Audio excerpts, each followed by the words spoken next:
bilingüisme. Bilingüisme o trilingüisme, això és possible? Considerem que una persona pot tindre...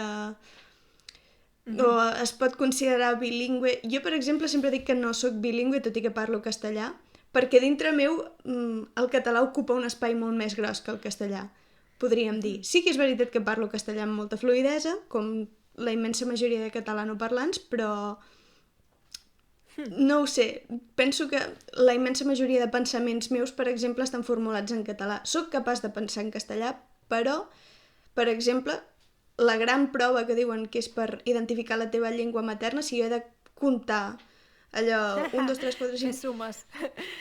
o fer sumes, ho faig sempre en català. Si veig Sí. un número escrit en números, el llegeixo en català, com Sí. aquell que diu. Sí, sí. Aleshores, tu què et consideres? Bilingüe, monolingüe, trilingüe? Com ho definiries? Home, a veure, hi ha gent que realment creix amb dues llengües, vull dir, no Això sé, sí. la mare parla català i el pare castellà, i l'entorn és barrejat, llavors crec que sí que es pot arribar a un bilingüisme. Tot això és teoria, però em refereixo. Jo també tinc el mateix cas que tu, o sigui, la meva llengua materna és el català, jo vaig créixer en català i la meva vida era en català gairebé, o sigui, tota la infància. Clar que aprens el castellà, però és veritat que jo, quan conto, quan faig sumes, ho faig en català. Però també hi havia una cosa molt curiosa que em passa, que segurament no passa gaire gent. Clar, jo ara fa 10 anys que visc a Alemanya. Amb la meva parella parlem alemany. A la feina parlo alemany. I penso en alemany. O sigui, jo en el meu dia a dia penso en alemany, perquè ja m'ha canviat, saps? I llavors això és interessant i fa una mica de por, perquè de vegades... sí. O sigui, jo crec que és el que jo he escollit i que tampoc me'n penedeixo, però a vegades parlo amb els meus pares per Skype, no? O per... sí, pel que sí, i dic, ostres, com es deia això? I això fa com por, perquè això jo hi estic molt acostumada en qualsevol idioma. Anglès, alemany, francès, rus, suec... Clar que no me'n recordo de paraules, però quan em passa això amb el català, ai, se'm trec una mica el cor. Ja, Però, ostres, sí. sí. Però, mira, és una cosa que passa.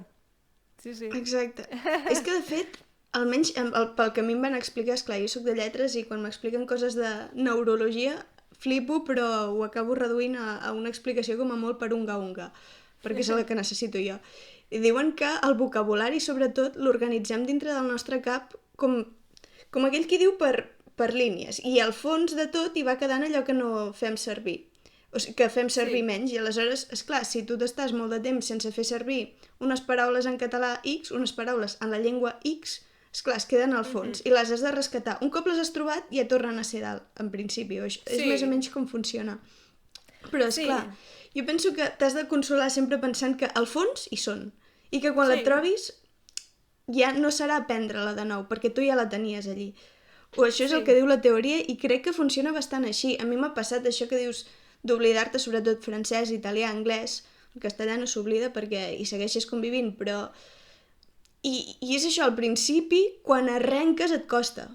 Però un cop ja t'hi has tornat a posar, potser trobaràs una paraula que no recordaves, però...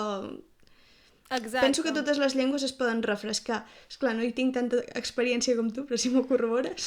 Clar, jo crec que sí. O sigui, jo, per exemple, el francès m'havia tret el nivell B2 i llavors vaig estar molts anys sense fer-lo servir i pensava que l'havia oblidat i llavors fent allò, molts podcasts, llegint molt durant un mes o dos, vaig tornar a tenir aquell nivell, no? Vull dir que sí que hi és, el que passa que el cervell diu això ja no ho necessito, diguem-ne que ho fiquem a un segon pla, com dius tu.